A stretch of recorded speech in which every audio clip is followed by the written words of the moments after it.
ఏపీలో ఎన్నికల వేళ రాజకీయాల్లో కాక అంటుతుంది. ఇప్పటికే రాష్ట్రంలోని అధికార వైసీపీని మళ్లీ అధికారంలోకి రాకుండా ఉండేందుకు ప్రతిపక్ష పార్టీలు తీవ్రంగా శ్రమిస్తున్నాయి. మరోవైపు పార్టీల భావాలు కలిసిన వారు పొత్తులు పెట్టుకుని మరీ జగన్ ఉమ్మడి శత్రువుగా భావించి వైసీపీ ఓటమి లక్ష్యంగా పనిచేస్తున్నారు. మరోపక్క సీఎం జగన్ సొంత చెల్లెలు షర్మిల కూడా జగన్ పాలన పట్ల అసంతృప్తి, తనకు వ్యక్తిగతంగా జరిగిన అన్యాయాన్ని ఎదుర్కొనేందుకు కాంగ్రెస్లో చేరి జగన్ ఓటమికి వ్యూహాలు రచిస్తుంది. ఈ నేపథ్యంలోనే తాజాగా వైఎస్ వివేకానందరెడ్డి కుమార్తె వైఎస్ సునీతారెడ్డి కూడా జగన్కు వ్యతిరేకంగా ప్రచారం చేసే పనిలో పడ్డారు. ఈ మేరకు సునీతారెడ్డి కొన్ని సంచలనాత్మకమైన వ్యాఖ్యలు చేశారు. వైసీపీ ప్రభుత్వం మరోసారి అధికారంలోకి రాకూడదంటూ సంచలన వ్యాఖ్యలు చేశారు మాజీ మంత్రి వైఎస్ వివేకానందరెడ్డి కుమార్తె డాక్టర్ వైఎస్ సునీతారెడ్డి. ఈసారి ఎన్నికల్లో తనకు ప్రజల సహకారం కావాలని, ప్రజలు ఓటు ద్వారా తీర్పు ఇవ్వాలని కోరారు. ఇక్కడ రాజకీయం కోసం కాదు, న్యాయం కోసం తీర్పు ఇవ్వమని కోరారు. జగన్కు ఓటేయొద్దని చెబుతున్నానని, ప్రభుత్వంలో హత్య రాజకీయాలు ఉండకూడదన్నారు. హత్యలు చేసేవాళ్ళు రాజకీయాల్లో, ప్రభుత్వంలో ఉండకూడదు, పాలించకూడదని, మరోసారి తన అన్న ప్రభుత్వం అధికారంలోకి వస్తే తన తండ్రి హత్య కేసుకు న్యాయం జరగదన్నారు. వైఎస్ఆర్ సిపికి ఓటు వేయొద్దు, వంచన చేసినా, మోసం చేసినా పార్టీకి ఓటు వేయొద్దు అని కోరారు. సిపిఐపై ఎలాంటి ఒత్తిడి ఉందో తనకు తెలియదని, ఎవరో అడ్డుపడుతున్నారేమోనని అనుమానం వ్యక్తం చేశారు. ఆధారాలు లేకుండా తాను ఆరోపణలు చేయకూడదన్నారు. కష్ట సమయంలో తమకు అండగా నిలిచిన వారికి ధన్యవాదాలు తెలిపారు సునీత.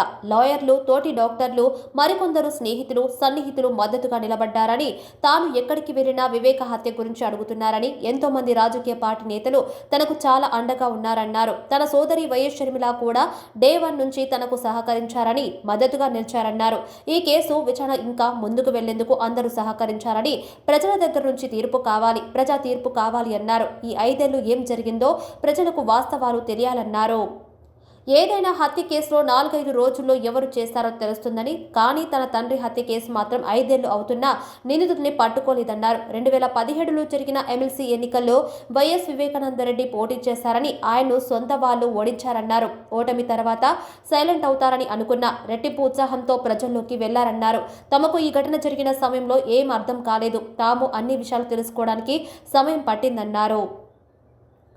చనిపోయే ముందు రోజు కూడా అవినాష్ కోసం, జగనన్న కోసం వైఎస్ వివేకానందరెడ్డి ప్రచారం చేశారన్నారు.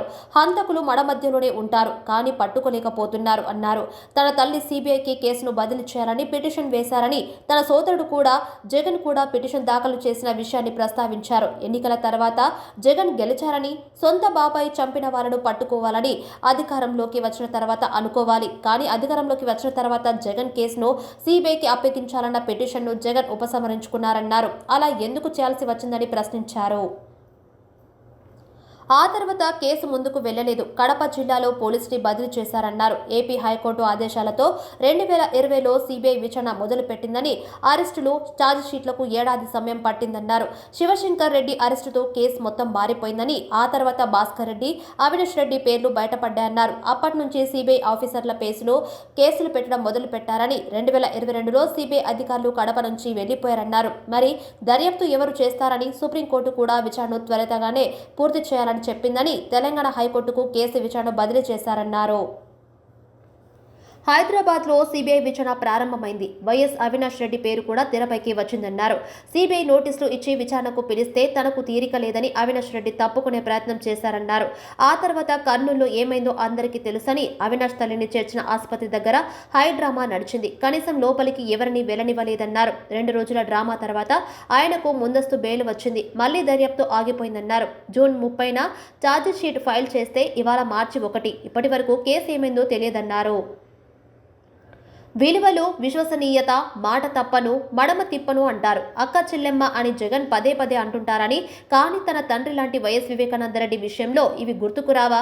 చెల్లెమ్మకు ఇచ్చిన మాట ఏమైందని ప్రశ్నించారు. దుష్ట చతుష్టయం అని ప్రతిపక్షాలకు పేరు పెట్టారని, మరి వివేకాను చంపిన దుష్టులను వదిలేస్తే ఎలా జగన్ అని నిలదీశారు. వారిని వదిలేయడం కాదు, వారికి వత్తాసు పలికి మద్దతు తెలపడం ఏ విధంగా అర్థం చేసుకోవాలని ప్రశ్నించారు. మంచికి చెడుకు యుద్ధం అంటారు. ఇక్కడ ఏది మంచి, ఏది చెడు, చంపిన వారిని కాపాడటం మంచిదా అని ప్రశ్నించారు.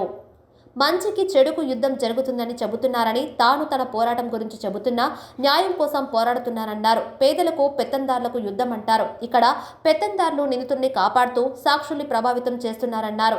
సిబిఐకి ఫిర్యాదు చేసినందుకు తనను, తన భర్తను వేధిస్తున్నారని, విశాఖలో డాక్టర్ సుధాకర్తో పరిస్థితి ఏమైందో అందరికీ తెలుసు. ఆయన కోసం ఎవరు పోరాడుతున్నారు? ఎమ్మెల్సీ డ్రైవర్ను చంపి డోర్ డెలివరీ చేస్తే ఎవరు పట్టించుకుంటారన్నారు. ఈ కేసులో తమపైన ఆరోపణలు వచ్చాయని తనతో పాటు తన భర్తను కూడా పిలిచి సిబిఐ ప్రశ్నించిందన్నారు. వివేకానందరెడ్డి హత్య కేసులో జగన్ పాత్రపై విచారణ జరపాలి. గొడ్డలితో నరికి చంపారు అనే విషయం ఆయనకి ఎలా తెలుసు అన్న విషయం బయటికి రావాలి. జగన్ వివేకానందరెడ్డిని గొడ్డలతో చంపారు అని చెప్పారు. అదెలా తెలిసింది? నేను ఇంకా పోరాటం చేస్తాను. ప్రజలు నాది న్యాయమైన పోరాటం అని గుర్తిస్తే వారు జగన్కు ఓటు వేయరు. ఇలాంటి క్రైమ్ కనిపించొద్దంటే ప్రజలంతా ముందుకు రావాలి. ప్రభుత్వం ప్రభావం కనిపిస్తుంది. అందుకే కేసు ముందుకు వెళ్లడం లేదని సునీతారెడ్డి పేర్కొన్నారు. సొంత వాళ్ళను అంత సులువుగా అనుమానించలేమన్న సునీత అందుకే జగన్ని కలిసినప్పుడు ఆయనపై అనుమానం రాలేదన్నారు. తాను ప్రజల్లోకి వెళ్తానని, ఎలా వెళ్లాలనే దానిపై ప్రస్తుతానికి స్పష్టత లేదన్నారు. రాష్ట్ర ప్రభుత్వ సహకారంతోనే మాపై కేసులు మోపారని ఆరోపించారు. అనుమానితులుగానే నన్ను, నా భర్తను కూడా ప్రశ్నించారన్నారు సునీత. దస్తగిరీతనని ప్రలోభ పెట్టడానికి ప్రయత్నం చేస్తారని చెబుతున్నారన్నారు. దీన్ని కోర్టులు పరిగణలోకి తీసుకోవాలని, సిబిఐ మీద తీవ్రమైన ఒత్తిడి, ప్రభావం ఉందని తెలిపారు. జాతీయ మీడియాపై కూడా ఎంత ప్రభావం ఉందో ఇక్కడ చూస్తే అర్థమవుతుందని, ఒక మాజీ సీఎం సోదరుడు హత్య కేసు ఇంకో రాష్ట్రంలో జరిగితే జాతీయ మీడియా ఇదే విధంగా స్పందించేదా అని నిలదీశారు. జాతీయ మీడియాలో ఏపీ అంశాలు ఏమైనా వస్తున్నాయా అని ప్రశ్నించారు.